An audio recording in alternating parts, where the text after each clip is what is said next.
Good morning mga sangkay. Ito nga sinilip natin ang ating tanim na papaya. Alam niyo ba yung naputol kong papaya last time? Ito na siya.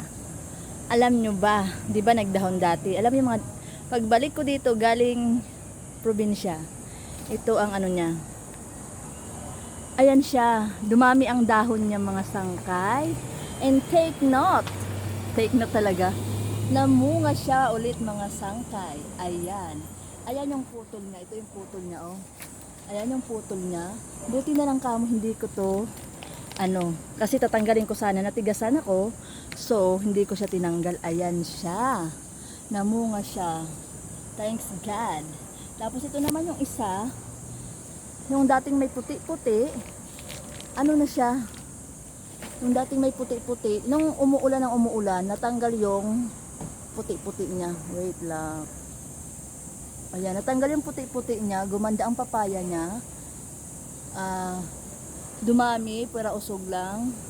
Medyo natumba siya, kaya tinalian ko siya ng straw.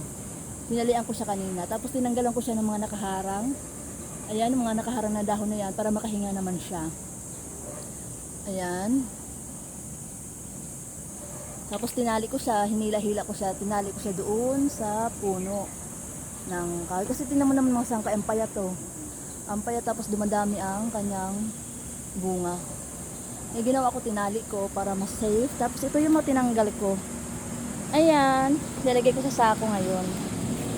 Tapos ito, diniligan ko na rin ng yun. Actually, super duper bango. Charot. Super duper bango siya. Ayan mga sangkay. Inano ko rin yung lupa niya, inayos ko rin, kinultivate ko rin. Tapos ito hindi pa, didiligan ko rin.